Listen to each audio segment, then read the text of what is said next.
Bonjour et bienvenue à tous et à toutes dans ce journal hebdomadaire du Tibet cette semaine. Je suis Pema Tsewang avec une nouvelle édition d'actualité sur le Tibet, sa sainteté, le Dalai Lama et l'administration centrale tibétaine. Voici les titres de cette semaine.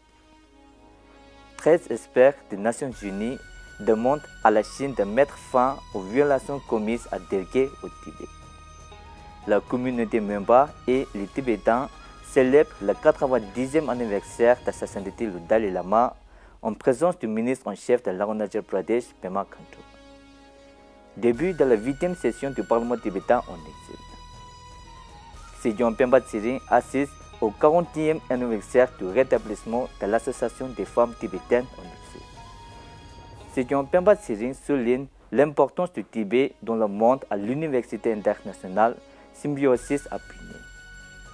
L'administration centrale tibétaine exprime son inquiétude quant à l'expansion des pensionnats coloniaux chinois au Tibet oriental. Des membres du Parlement australien déposent une motion sur le Tibet. L'Institut de politique tibétain organise un symposium international sur la recherche d'un terrain d'entente. Les Tibétains protestent contre la détérioration de la situation des droits de l'homme au Tibet à l'occasion du début de la 57e session du Conseil des droits de l'homme des Nations Unies.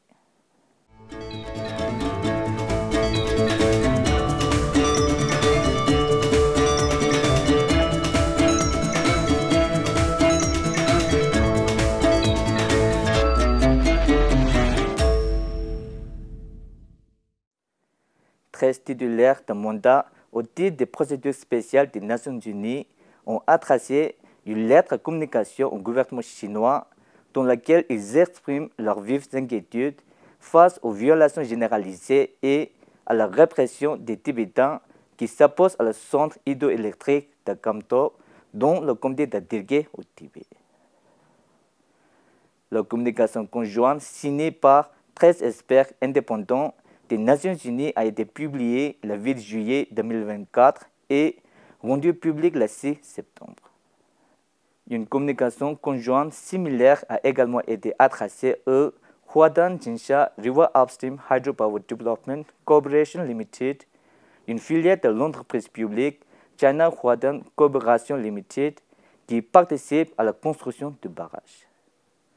Les experts indépendants des Nations Unies ont exprimé de vives inquiétudes quant aux dommages environnementaux. Ils ont souligné les impacts environnementaux et climatiques désastreux et irréversibles que les barrages pourraient avoir sur le plateau tibétain, en Chine et dans la région et ont demandé une évaluation indépendante, adéquate et complète de l'impact sur l'environnement et les droits de l'homme avant toute construction et développement du projet, y compris l'évolution d'autres alternatives potentielles pour répondre aux besoins énergétiques. Thilé Chugé, représentant de sa sainteté le Dalai Lama et de l'administration centrale tibétaine pour l'Europe centrale et orientale, s'est félicité de la communication conjointe des reporters spéciaux et les a remerciés d'avoir fait part de leurs préoccupations de manière détaillée. Le 7 septembre, le peuple Memba, la plus grande population bouddhiste de l'État indien de l'Arunachal Pradesh, a offert à sa sainteté le Dalai Lama une cérémonie de prière de longue vie au temple principal de Dharamshala. Le ministre en chef de l'Arunachal Pradesh, Pema Khandu, et une délégation de haut niveau de son gouvernement qui avait déjà eu une audience avec le Dalai Lama ont assisté à la cérémonie. Dans son discours, sa sainteté a remercié les organisateurs et les habitants de Meu pour l'offrande d'attention et a déclaré qu'il se souvenait des habitants de Meu qui étaient venus la saluer et lui avaient témoigné un profond respect en touchant leur tête à ses pieds lorsqu'il avait quitté le Tibet et était entré en Inde. Sa sainteté a déclaré qu'il était très ému par la dévotion du peuple de Meu. La cérémonie de prière pour la longue vie a vu la participation de 1400 membres et de 3500 Tibétains et fidèles locaux.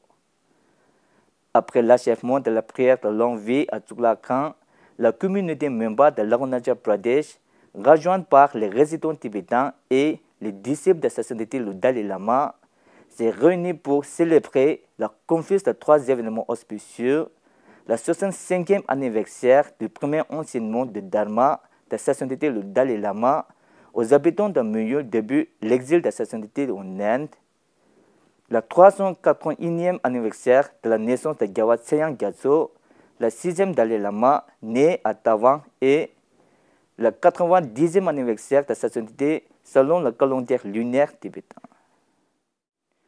Yongzing Ling Rinpoche a assisté à la célébration en tant qu'invité principal aux côtés du ministre en chef de l'Arunachal Pradesh, Pema Khandro, qui était accompagné du député Tabir Gao, co-président du Forum parlementaire indien pour le Tibet, Parsan Dorje Sona, ministre de l'Éducation du gouvernement de l'Arunachal Pradesh, et des députés de l'Arunachal Pradesh. Exprimant son admiration pour le leadership et le dévouement du ministre en chef, Pema Khandro, Sejong Pemba Tsering a exprimé ses sincères remerciements pour le dévouement inébranlable du ministre en chef envers sa sainteté, son lien étroit avec le peuple tibétain et ce remarque constant sur les questions frontalières qui soutient le statut historique du Tibet. Le ministre en chef Pema Khandro, dans son allocution, a reconnu la signification particulière de cette journée et a exprimé sa gratitude à l'administration centrale tibétaine pour sa chaleureuse hospitalité, en soulignant ses visites au Parlement tibétain, au musée du Tibet et à l'Institut tibétain des arts de la scène, qui ont mis en lumière le riche patrimoine culturel du Tibet. S'exprimant également lors de la grande célébration, le président du Parlement tibétain en exil, Khenpo Sonam Tembe, a souligné les liens profonds qui unissent le peuple du Tibet et de l'Arunachal Pradesh, enracinés dans une religion et une culture commune. Il a également exprimé sa gratitude au ministre en chef Pema Khandro pour son soutien indéfectible à la cause tibétaine. Le 11 septembre, la 8e session générale du 17e Parlement tibétain en exil, prévue du 11 au 19 septembre, a débuté avec l'annonce de l'ouverture de la session par le président. Dans son discours d'ouverture de la session, le président a souligné plusieurs événements importants des derniers mois, notamment l'état de santé de sa sainteté le Dalai Lama et le soutien international croissant au Tibet. Le président a également informé l'Assemblée de l'ordre du jour de la 8e session du 17e Parlement tibétain en exil et a conclu en soulignant que la résolution du conflit sino-tibétain reste une responsabilité primordiale, comme le souligne la Charte des Tibétains en exil. Le 10 septembre, l'Association des femmes tibétaines a commémoré le 40e anniversaire de son rétablissement en exil à l'Institut tibétain des arts de la scène. Au cours de la célébration, le président de l'Association des femmes tibétaines, Tsering Troma, a prononcé le discours d'ouverture, suivi d'une allocution de Kasu Rinchen Khandro, membre fondateur de l'association et actuel conseiller. Sejong Pemba Tsering, invité d'honneur de l'événement, a salué dans son discours la persévérance de l'association femmes des Tibétaines face aux défis et a fait l'éloge de son travail acharné au fil des ans. Sejong a également souligné l'importance d'inclure davantage de femmes dans l'association afin d'améliorer la représentation des femmes tibétaines. En ce qui concerne la lutte pour la liberté du Tibet, Sejong a souligné l'importance cruciale de l'unité pour maintenir son élan tout en réaffirmant l'engagement inébranlable du 16e Kashak en faveur de l'approche de la voie du milieu. L'Association des femmes tibétaines a été officiellement créée le 10 septembre 1984 en Inde par Rinchen Khandro, un ancien militant du Congrès de la jeunesse tibétaine. Cependant, le groupe affirme qu'un précurseur a été créé au Tibet pendant la rébellion tibétaine de 1959. Le 5 septembre, Sejong Pemba Tsering a pris la parole lors d'une session interactive sur le thème « Pourquoi le Tibet est important » qui s'est tenue dans l'auditorium Ishania de l'Université internationale Symbiosis à Pune en Inde. Sejong Pemba Tsering de l'administration centrale tibétaine a prononcé le discours principal lors de la session à laquelle ont participé l'ambassadeur Gautam Ambawale, ancien ambassadeur de l'Inde au Bhoutan et en Chine, des membres du corps enseignant du département des sciences humaines et sociales de l'université, le Dr Shweta Sinha Deshpande, directeur de l'école des arts libéraux de l'Université internationale de Symbiosis, ainsi que des professeurs et des étudiants. Dans son discours, Sejong a souligné que la compréhension du Tibet est cruciale pour la sécurité de l'Inde en raison de son importance géopolitique, de la sensibilisation à l'importance stratégique et environnementale de la région et de la promotion de meilleures relations grâce à la compréhension culturelle du bouddhisme tibétain et du contexte historique du Tibet. Le 9 septembre, selon des sources fiables de la région de Ngapa au Tibet, les politiques éducatives assimilationnistes de la Chine au Tibet et le renforcement des internats obligatoires de type colonial dans tout le Tibet entraînent un effacement culturel et une perte de l'identité tibétaine. Ciblant principalement les jeunes moines et non-tibétains, ces pratiques coercitives constituent une grave menace pour la préservation de la culture, de la religion et du mode de vie traditionnel tibétain. Le porte-parole de l'administration centrale tibétaine, Tenzin Lekche, s'est entretenu avec Tibet TV à ce sujet. Recently in Amdung Ngawa, in Kitimun Monastery and two other monasteries in Zoge Zone, more than 1,700 novice monks and nuns were being forcibly discharged from the monasteries and then enrolled without consent and the wishes of the monk and their parents in the Chinese government established colonial style boarding schools. These boarding schools primarily became a kind of a hub for the Chinese government to annihilate the Tibetan culture, tradition, language, and the way of life. And they are targeting the young novice monks and nuns under the age of 18. And with this, there's a seriousness of the Chinese government's policy against the Tibetan people. And for that, we urge the immediate intervention by the international communities, especially the United Nations, for the plight of the Tibetan people. And not only that, we call upon the Chinese leaders to uphold their international legal obligations of safeguarding the rights and the freedom of the Tibetan people. Thank you. Le 9 septembre, Andrew Wallace, membre de la Chambre des représentants australienne, a présenté une motion sur le Tibet à la Chambre basse du Parlement australien. Cette motion dénonce l'assimilation culturelle systématique des Tibétains par la Chine. Elle affirme le droit du peuple tibétain à choisir librement ses politiques économiques, sociales, culturelles et religieuses sans ingérence de puissances extérieures et notamment à choisir la réincarnation de sa sainteté le 14e Dalai Lama. We see people of faith, democracy activists and minority groups forced into labour camps where they are beaten, tortured and enslaved. And now, while the CCP seeks to crush Tibetan identity and aspiration, we see the most basic tenets of the Tibetan Buddhist faith under fire.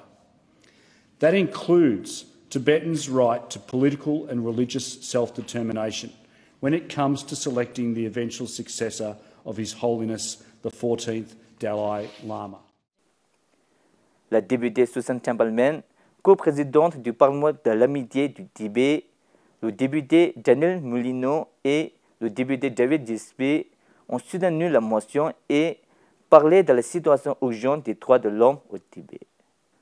La motion a été présentée lors de la journée de lobbying pour le Tibet, organisée par le Conseil australien du Tibet en collaboration avec la communauté tibétaine d'Australie. Le 10 septembre, l'Institut de politique tibétaine a organisé un symposium international sur le thème « La recherche d'un terrain d'entente, réponse stratégique dans un ordre mondial en mutation à la Bibliothèque des œuvres et archives tibétaines ». Le symposium a rassemblé un public varié comprenant des chercheurs tibétains, des experts, des historiens, des écrivains, des membres de l'Institut de politique tibétaine et des professionnels de la presse tibétaine et indienne afin de discuter des défis mondiaux et de formuler des stratégies pour naviguer dans un paysage géopolitique en évolution. Parmi les intervenants figurait Dawat Siring, directeur de l'Institut de politique tibétaine, Yu Dahai, président de Beijing Spring Magazine, Sang Pu, président de l'association Taïwan-Hong Kong, Du Ke, président de l'association des citoyens Taïwan-Myanmar, Dr. Tsewan Dorje, chercheur à l'Institut de politique tibétaine, Yang Wang-li, mouvement de liberté Bigmont et Ying Huan, partisan du Tibet, Taïwan. TG Pamon, Dr. Kusan Joma, Pendok et Dundru Bangmo, chercheurs à l'Institut de politique tibétaine, qui ont participé à la conférence, ont animé la discussion. Dans son discours d'ouverture, le directeur Dawat Siring a expliqué que l'Institut organisait cette réunion afin d'échanger des idées et des expériences sur la formulation de nouvelles politiques pour contrer la Chine dans un contexte de changement de la politique internationale. L'Institut vise à collaborer avec des groupes partageant les mêmes idées pour faire face à la Chine en se concentrant sur la recherche de terrains d'entente et d'un soutien mutuel entre les Tibétains et les résidents de Hong Kong. Le 9 septembre, au premier jour de la 57e session du Conseil des droits de l'homme des Nations Unies, la communauté tibétaine de Sud et de Liechtenstein a organisé une manifestation devant le bâtiment des Nations Unies pour protester contre la détérioration de la situation des droits de l'homme au Tibet sous l'autorité du gouvernement chinois. Punzo Togé, responsable de la promotion des droits de l'homme au sein des Nations Unies, du bureau de Tibet à Genève, s'est adressé à l'Assemblée sur la situation actuelle des droits de l'homme au Tibet et a mentionné en particulier que 13 rapporteurs spéciaux des Nations Unies qui ont fait un pas important ont envoyé une lettre à la fois aux Nations Unies et à Huaden Jinsha River Upstream Hydropower Development Corporation Limited ont fait part de leur profonde inquiétude concernant la construction de la centrale hydroélectrique de Gamdok dans la région tibétaine. Le Conseil des droits de l'homme des Nations Unies tient des sessions régulières 3 fois par an et cette année, la 57e session est prévue du 9 septembre au 11 octobre. C'est tout pour cette semaine. Merci d'avoir suivi Tibet TV à la semaine prochaine.